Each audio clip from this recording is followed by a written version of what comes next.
We're diving deeper into this opening round series against the Orlando Magic. Three-pointers a problem. I'm going to explain the secret to generating as many three-pointers as the Celtics can handle right now on the Locked On Celtics podcast.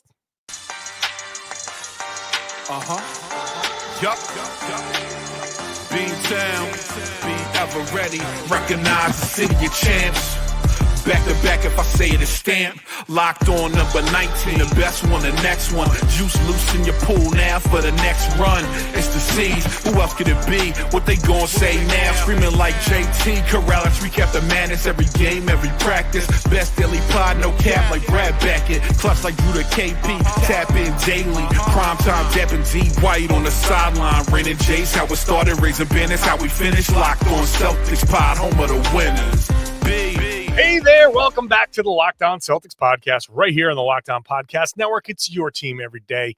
I got you covered every Monday through Friday, and now that the playoffs are here, maybe Saturday, maybe Sunday, always when they play. So make sure you're subscribed. That's the only way to get those podcasts dropped directly to your favorite podcasting app. Subscribe on YouTube. You can watch the show there, get into the comment sections, share your opinions with me, John Karalis, a beat writer covering the Celtics for Boston Sports Journal. I've been covering this team for about 20 years now. I've also written a couple of books, so I got some in-depth knowledge. This show is brought to you by Monarch Money. Take control of your finances with Monarch Money. Use the code LOCKEDONNBA at monarchmoney.com for 50% off your first year.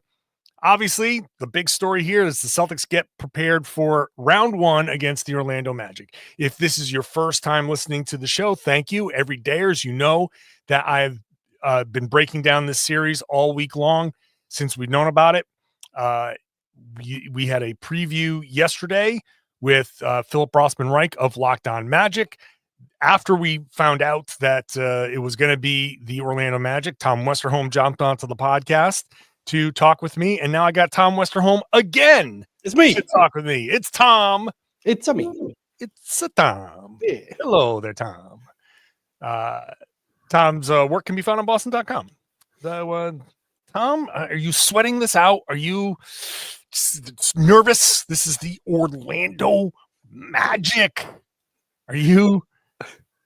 I mean, I think it's the worst of the four options, you know, but Is no, I'm not sweating this out. Weirdly, you know what's funny? Just before we get started, I kind of felt like Chicago would have been the worst of the four options because they're the ones that can keep up with the Celtics. Like they'll put up 53 pointers right there with you, and those are the teams that Boston struggles with.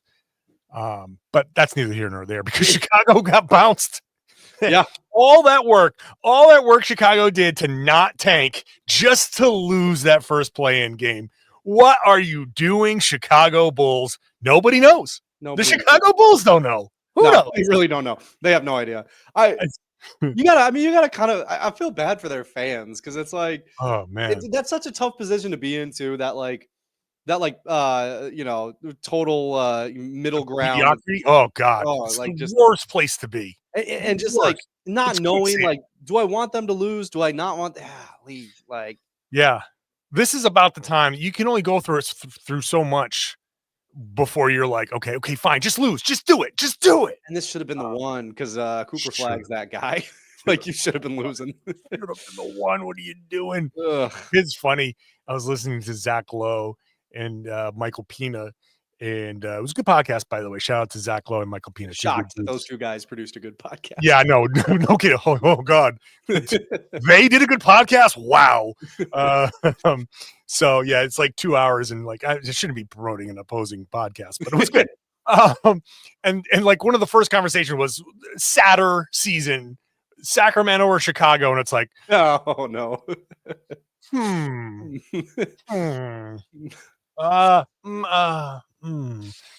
So Sacramento, yeah, I don't know something. No, Chicago-mento. That's the one. Yeah. Just merge them, see what happens. The ultimate the Power Rangers of mediocrity. You know. Yeah, I don't know why I said see what happens. We know what happens. You know exactly. It's just more medium. Yeah, how can it get more medium? Mindy St. Clair will be doing the play-by-play for that medium team. Yeah. So shout out to the people who get that reference. Wind chimes and a truckload of fireworks. You're going to need it to get through that season. Okay, let's talk about the Boston Celtics. This is a Locked On Celtics podcast anyway. But at least our opening banter was about basketball this time. You know? In the good place. I mean, it's on brand. It's as on brand as you're going to get. Yeah. Boston Celtics, Orlando Magic. The number one thing that people are going to, it's the top talking point. Chicago. Orlando, number one team in the league at limiting three-pointers. Boston Celtics, obviously the number one team at taking three-pointers. But their worst three-point performances have come against the Orlando Magic. So before we get into my secret sauce, which is, I think pretty straightforward, but how much of a concern for you is this talking point, the Celtics can be lulled into a 2-point versus 2-point battle, and their performance over the course of the regular season shows that this defense has been effective, and there is some risk involved here. I mean, we talked about this last time too, but I think just my level of concern is low. And it's not so much that I'm like, oh yeah, I think they're just going to be able to like generate it easily. Like, no, I think the Magic are they're good at that. They did a good job of that against the Celtics. The middle game that actually, people actually played in. The one that mattered. Yeah, the one that mattered. Throw the other one completely out the window, obviously. But the one that mattered, they did a good job of it. They're good at that. I think that the Celtics, you talk about them getting lulled, right? Yeah. I just don't think this team is going to lull. Like, I don't think at this time of year, the way these guys are have been built through the fires of previous postseasons. Like, I don't think they're going to be. I don't think they're going to be in a position where they're just like, well, let's just chuck up some shots. Like, I think they're going to go through their process. I think they're going to have a good plan for this for this Magic team. And I think, like those two things, given the talent disparity, should be more than enough. So it's not that I think it's going to be an easy series. It's just that I think there's way too much on Boston's side. It's going to be tough, I think, in stretches for the Celtics. So it's not going to be, I don't think it's going to be like a typical 1-8, 2-7 where, you just walk in, you smoke them, and then you leave. Yeah. They are a tough team, and they're in the play-in mostly because they were suffering injuries. Earlier this season, my concern about the Magic was I don't want them to be the third seed and on Boston's side of the bracket. Yeah. And then, Suggs got hurt and Wagner got hurt and everybody suffered an oblique injury. And it was just like, okay, everything fell apart. And even when guys came back, something like, I'm not really trying to make a pun, but the Magic kind of fell apart. They didn't, whatever was working for them before, they could just never get that all back. And they fell into the play-in. But the point still stands. Like, I was always concerned, and I've been very pro Magic over the past 2-3 seasons. I think they are building something solid there. Yeah, I agree. I think there's enough that's missing that they're not going to be at that full, the Magic bother me. But if the Celtics, and we got into this yesterday with Philip Rossman, Reich, if it's a half court versus half court, it's still Boston's advantage, but it's Orlando is at least, still in the match, right? It's the puncher's chance, and you're not being outclassed, right? So that to me is where the Celtics have to separate themselves. And as we head into this first break, I'll just say, the Celtics defense is going to be the key for the Celtics generating three-pointers. Joe Mazzulla talks about, we don't want to treat offense and defense like it's football, like there's one side on one side and one on the other. That everything is connected, and Boston's defense is going to be what generates. If the Celtics can put up 45 three-pointers, it's going to be because of their defense. I'll explain that when we come back. Today's show is brought to you by Upwork. Scaling your business requires the right expertise at the right time. With Upwork, you can find specialized freelancers in marketing, developing, design, and more, experts ready to help you take your business to the next level. Upwork gives business flexibility by connecting them with top freelance talent across multiple industries, including IT, AI, web development, and marketing. Whether you need extra hands for a project or a long-term partner, Upwork makes hiring simple and affordable. If you need help with a marketing campaign, Upwork can connect you with a freelance expert who has delivered incredible results. Posting a job is free, it's simple, and within a day, multiple qualified candidates are there for you to choose from. Instead of hiring full-time, Upwork helps find affordable top-tier freelancers to scale a business efficiently. Visit Upwork.com right now and post your job for free. That's Upwork, UPWORK.com, Upwork.com to connect with top-tier talent and grow your business today. Thanks for making Locked On Celtics your first listen every day. Go, please subscribe to the Locked On Celtics newsletter. You have a chance at up to $3,000 in gifts. We're giving away $3,000 in gifts for subscribers. If you're a new subscriber here, you got up until the end of the month, April 30th, to subscribe. Once you do, you're automatically entered to win one of these prizes: a $2,500 Best Buy gift card, a $300 Game Time gift card, or a $200 Fanatics gift card. You can get one of those three things, and you're automatically entered by subscribing to the newsletter. So make sure you go to LockedOnDaily.com, click on that Locked On Celtics logo, subscribe, and enjoy the newsletter. You got Celtics, you got NBA, you got fantasy coverage. There's plenty of stuff there. I'll send you an email every day, Monday through Friday, if you sign up, and maybe you'll win one of those great prizes. All right, let's get back into this. And I explained before, the defense is going to be what's key. Orlando is not a great offensive team. They may not score 100 points a game in this series the way they are, built right now. So the key to me for the Celtics is that top defense that they've built, that when they are just flying around, rotate, like we've seen the Celtics defense at their best. Playing that kind of defense, not overreacting, don't go crazy. Yes, you can turn them over, but more importantly, rebounding the misses. That to me is the number one, because Orlando loves to crash. If Boston can rebound those misses and get out into transition, those trailing three-pointers are going to be there all game long. And anytime Orlando, especially if they're trying to crash, then they're going to be in rotation. This is it. Forget the half court. We'll get to the half court stuff in a second, but this is it. Grab those rebounds, run, play a little bit more up tempo. You don't have to go crazy, but play a little bit more up tempo. And as you force them to suck into the middle of the paint, it's just kickouts. Somebody's going to fly out and overreact, and it's just going to be a simple little boop to someone who's trailing, and those three-pointers are going to be there all game long. Do that, win the series easily, go home. Yeah, I think the key to that, right, is like creating those cross matches, because like the Magic do have size. We've talked about this a lot. They've got the kind of size that can be, troublesome for a team like the Celtics, the kind of, defensive, their defensive talent to cause issues. So yeah, get out, like you said, like you don't want to be like in too much of a hurry. You don't want to be like, out of control with the ball. We've seen over the years the Celtics at times be kind of out of control. That's like the opposite of what you want to do here, but be in control, move the ball quickly so that they have to just like grab somebody and match up with them, whoever's closest.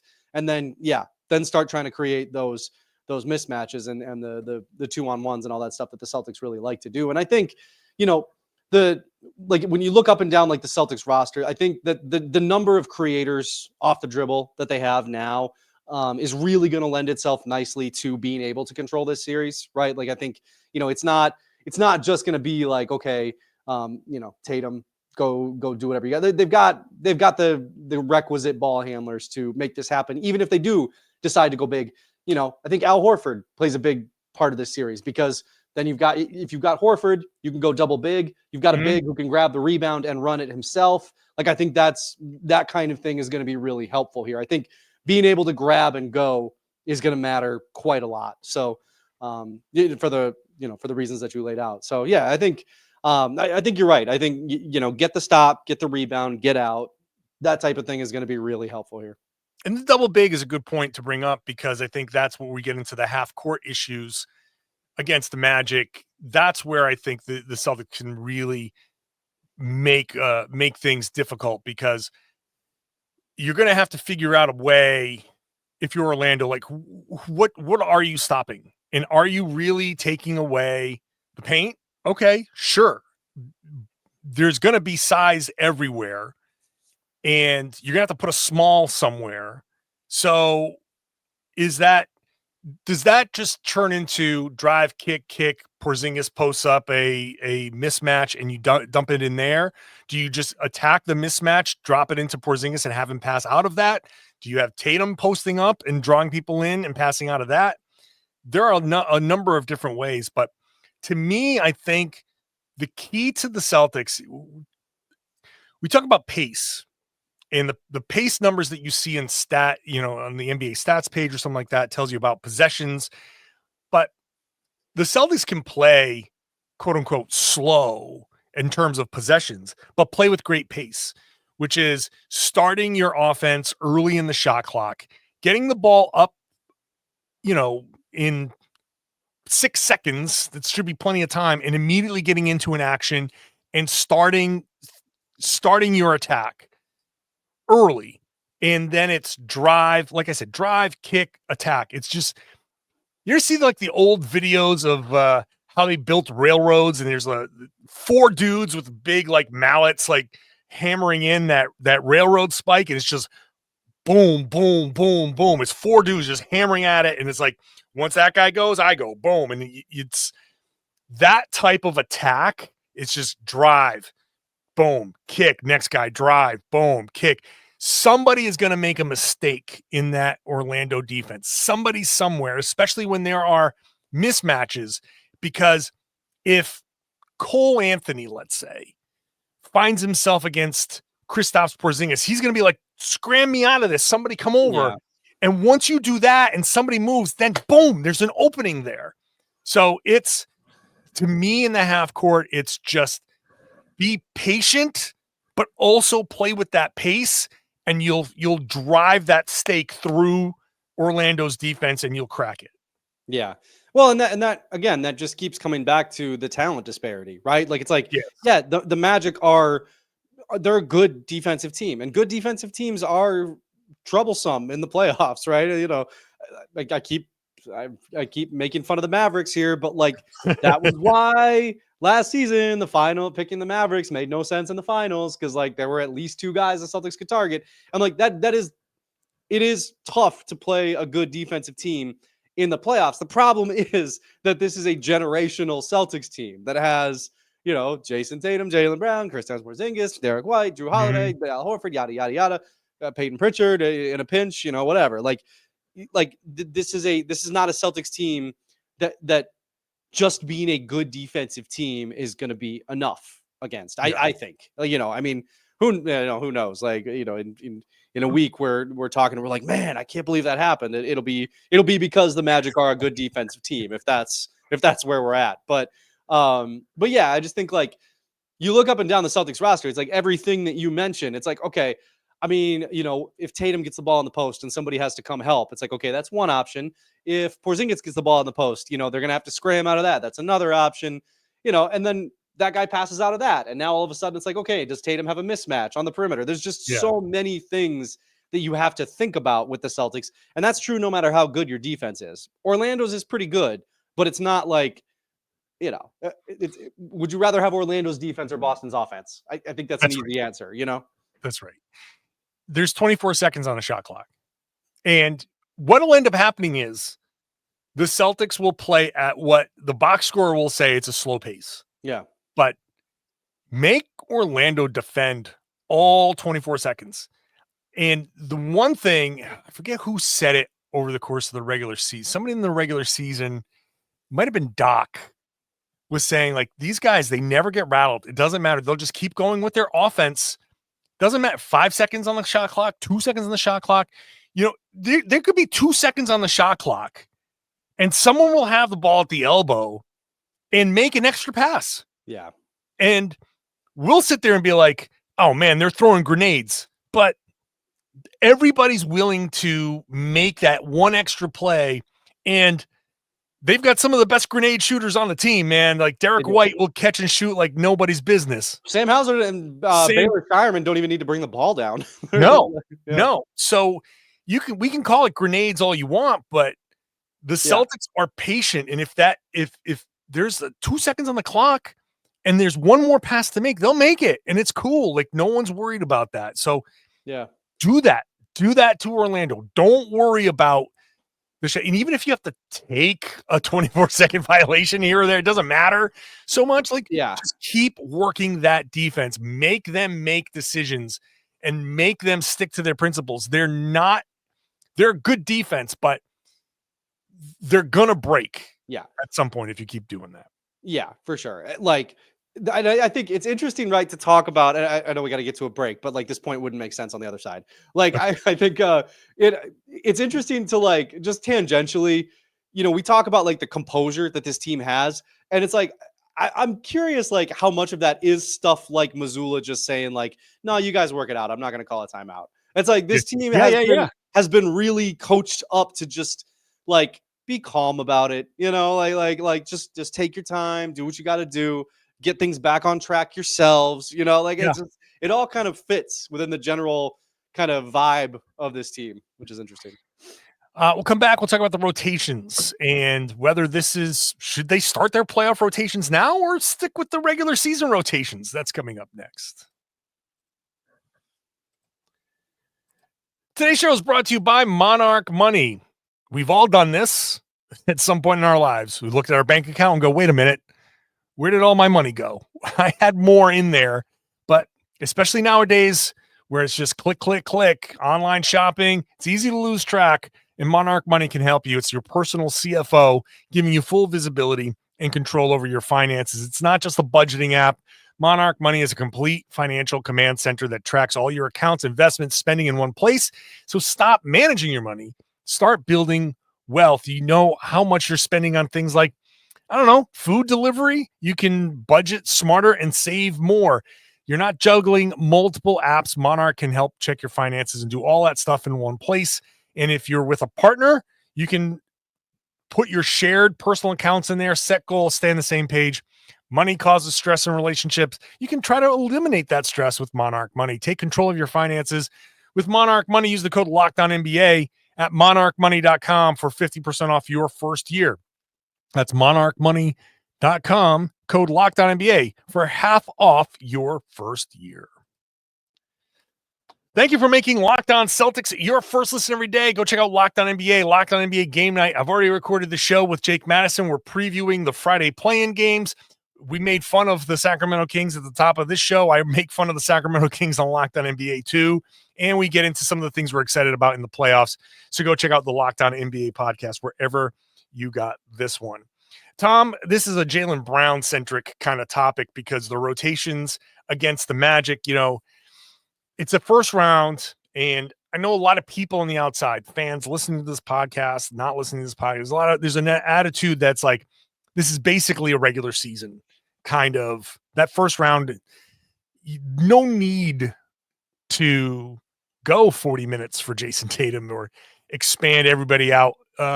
You should be able to handle business, maybe play them a little bit more, whatever, but more so it's the Jaylen Brown thing. Yeah. Do you think the Celtics can just get away with normal Jaylen Brown minutes, normal Jayson Tatum minutes, subbing out at 6, all of that stuff? Do you think Joe should just give that a try, or are we just going full bore playoffs right away? I mean, it's a tough question, right? Because it's like, do I think that they could get away with it? Well, it's like, I don't know. Do you think that, 36 minutes of Jayson Tatum, 35-ish minutes of Jaylen, 28 of Porzingis, do I think that that's enough to beat the Orlando Magic in a 7-game series? I do. Yes, I do. But is it better to do that, or is it better to go, all out and try to make sure you clinch that sweep, right? That you get that time off in between the series. I don't know. I don't know. I honestly don't know which one would be better. I think for me, I would probably like lean more toward playing a playoff rotation. Like, Yeah. You've said this a bunch of times about Porzingis.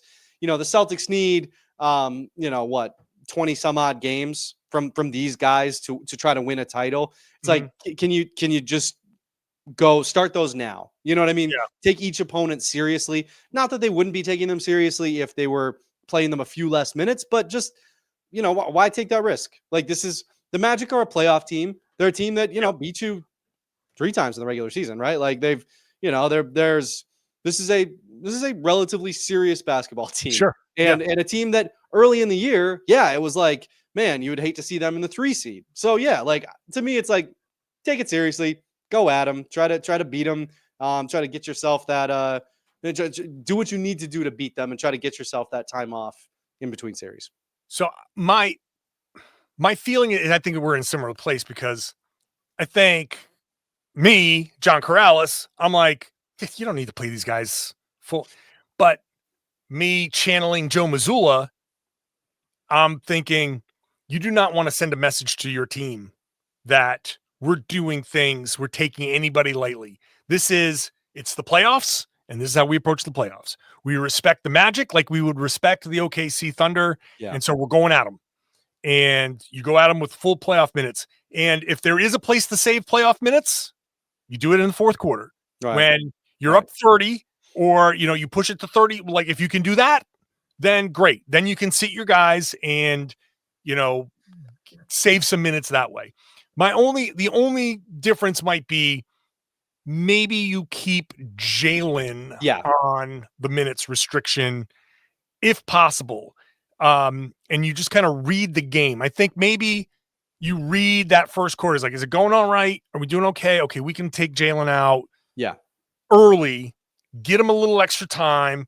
And this way, it's not just extra time to rest. It's get him the time to rest. And then the 2 minutes where he might come in, that's where the trainer is like massaging the quads and getting him to making sure we're reactivating around the knee to just really give it maximum kind of, you know what I'm saying? Like I do. I think that's where you save some time if you can. But everybody else is on a normal rotation. And then you hope that it's a blowout at the end. I think from a mentality standpoint, that's completely different than, trying to play your whole team a normal rotation. That's just trying to guard a guy who has a nagging injury. Like that's not the same thing as like not taking a team seriously. You know what I mean? That's just like, that's just trying to take care of your star. That makes sense. So yeah, no, I agree with you. I think that's the one exception. And I think that's, that's a nice thing about, a player like Sam Hauser. It's like, and low key, it's also a nice thing about playing a team like the Magic who like, sure. Do they have anybody who can like, you're not playing the Cavs. This is not Donovan Mitchell is going to pick on Sam Hauser until Sam Hauser's shoes are in the third row, right? Like it's not the Magic don't have a player like that. So, and that's where you need Jaylen. And that's where you need Jaylen. And what you can do because of this is you can play more Luke Cornett and you can play the double bigs. You can give Porzingis his normal, because Porzingis, I think, is, you can't overdo Porzingis and you can't overdo Al Horford. So you have a little bit more, you go a little more double big, and Tatum is very durable. So you go lean on him a little bit more. Mm-hmm. It's about being smart. It is. And so, and if the game calls for something different, then so be it. Yep. I know that there's a thought out there as we wrap this up about you got to get this over in 5 or 4 and like get all your rest like you did last year. And that's fine. I'm not going to, I think it's going to be Celtics in 5 is my official prediction. But if the Celtics lose 2 games, let's just say 3 games. If the Celtics play great and Orlando wins 2 games, 3 games in a series, I'm okay with it. I'm okay with that's just how it's going to go. But if the Celtics win in 5 and the 1 game they lose is just because they were farting around and they didn't take it seriously, I'm going to have a real problem with that 1 loss. So to me, it's not about how many games you win it in. Are you playing? Are you taking this seriously? And I have no fear about this. I want to be clear about that. I have no fear about this. You've said it earlier in the podcast. When I asked Sean Grandy his big takeaway, he talked about professionalism. I see it as well. I expect these guys to come out there and take care of business. This is a veteran team now. Yes. I think we all have this notion that this is a young Celtics team because we see Jayson Tatum is 19 and whatever. Like, no, these guys are in their past mid 20s now, 27, 28. This is a veteran. Several team. key guys are in their 30s. Like, yes. Yeah, their rookie is 24. I've said this before. Yeah. Like, this is a veteran team. This is a mature team. I expect them to be like laser focused. You come out, you stomp on them, and only when the coach calls off the dogs do you stop. And that's what I expect. I still expect Orlando to be good enough defensively, and maybe you get an outlier shooting game from somebody for them to take a game in this series. That game might even come in Boston. I'm not worried about that. As long as the Celtics come out and do what they're supposed to do professionally, which I expect, I think this will be a quick series. Yeah. Yeah, I agree with that. I think Celtics in 5 is a good pick. I think it's interesting, right? Because you could certainly see Celtics in 4, right? You could certainly see Celtics in 6. I think the key to it is what, Joe Mazzulla always talks about this when the Celtics have a series that goes a little longer. His whole thing is just like, okay, then you play the next game that's available to you. Like, you just take the situation as it comes. It's the playoffs. These are the good teams. All the teams who are left are the good teams, and you're going to be playing one of them. And they're going to be making adjustments, and you're going to be making adjustments, and things happen when all that happens. So, like, you just take the series as it comes. So I'll go Celtics in 5 just because I could see it equally likely like being Celtics in 4 or Celtics in 6. So I'll split the difference and go Celtics in 5.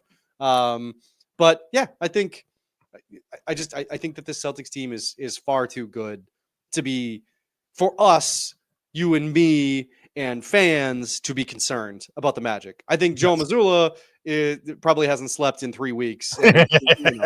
But I think if you're a fan, I think that the Celtics should be fine. Yeah. If the Celtics want to save me a flight down to Florida, I'd be happy. I wouldn't mind that. So be fine if it's Celtics in 4. Encourage Celtics in 4. It's be great. But I'll be realistic. Tom, thank you so much. Appreciate you coming on, man. Appreciate you, man. I always appreciate Tom. I appreciate you listening, watching. Thank you for taking me, Tom, and all of the guests that we've had on here along with you for your Celtics journey. Our goal here is always to make your enjoyment of the Boston Celtics better, enhance it. That's what we want. It's because it's a fun team to watch. It's a fun franchise to root for, and I want to help you do that. So make sure you're subscribed to this podcast so you can get it directly to your favorite podcasting app at least 5 days a week, often more as the playoffs roll on. So plenty of podcasting. You can watch the show on YouTube. It's a great place to hop in there, get into the comment section, share your thoughts with me and with fellow Celtics fans. A lot of great conversations popping up in there. And then I would love it if you shared the podcast. Tell everybody they should be listening to and watching the Locked On Celtics podcast here on the Locked On Podcast Network. It's your team every day.